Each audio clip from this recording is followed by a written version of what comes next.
আজকের গল্প বন বিবির জন্ম রহস্য। অনেক অনেক বছর আগে দক্ষিণ বঙ্গোপসাগরের কাছে ছিল ঘন অরণ্যে ঢাকা এক বিস্তৃত অঞ্চল, সুন্দরবন। তখনও মানুষের বসতি ছিল না, কেবল বাঘ, হরিণ আর শঙ্খচিলের রাজত্ব। সেই জঙ্গলে বাস করত অসুর আর দেব শক্তির লুকিয়ে থাকা অস্তিত্ব। এই জঙ্গল ছিল এক রহস্যময় শক্তির আধার, যার হৃদয়ে বাস করতেন এক দেবী, বনবিবি। কিন্তু বনবিবি তো সবার চেনা দেবী, তার আরাধনা হয় বহু বছর ধরে। তাহলে প্রশ্ন জাগে, তিনি কোথা থেকে এলেন, তার জন্ম কিভাবে? পুরাণ বলে মক্কার মরুভূমিতে বাস করত এক পরম ধার্মিক মহিলা, ফতেমা বিবি। তিনি ছিলেন এক নিঃসন্তান নারী। একদিন গভীর উপবাসে আল্লাহর ধ্যান করতে করতে তার কাছে এক দিব্য আলোর রূপে দেখা দেন স্বয়ং জিব্রাইল ফেরেশতা। তিনি বলেন, তোমার গর্ভে জন্ম নেবে এক নারী সন্তান, যে হবে দয়াময়ী, সাহসিনী, বন ও প্রাণীর রক্ষক। তবে তার ভবিষ্যৎ থাকবে দূর পর্বে এক গহন বনে। ফতেমা বিবির গর্ভে জন্ম নেয় একটি কন্যা, কিন্তু জন্মের পরেই সে রহস্যময়ভাবে অদৃশ্য হয়ে যায়।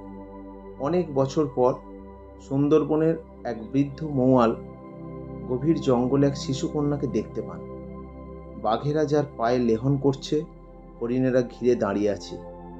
সে শিশু কথা বলতে পারে, তার চোখে এক আশ্চর্য আলো। মৌয়াল শিশুটিকে বাড়ি নিয়ে যান, কিন্তু সে বলে, আমার স্থান বনেই, গাছেরা আমার আপনজন। সে বনে থেকেই বড় হয়। ধীরে ধীরে তার মধ্যে দেখা দেয় অলৌকিক শক্তি। সে প্রাণীদের ভাষা বোঝে, অসুস্থ পাখিদের স্পর্শে সুস্থ করে তোলে, হারিয়ে যাওয়া শিশুদের পথ দেখায়, বাঘেরা তাকে সিংহাসনে বসায়। তখন থেকেই সে পরিচিত হয় বনবিবি নামে। তবে সবকিছু এত সহজ ছিল না। একবার একটি অসুর, দাক্ষিণ রায়, যিনি বনের ওপর অধিকার দাবি করতেন, ঘোষণা করে, এই জঙ্গল কেবল আমার, কেউ আমায় পুজো না করলে আমি তাদের গ্রাস করব। বনবিবি তখন বলেন, এই বন সকলের, ঈশ্বর বা আল্লাহ কারো একার নয়, মানুষ, পশু, গাছ সকলেই এখানের অধিকারী।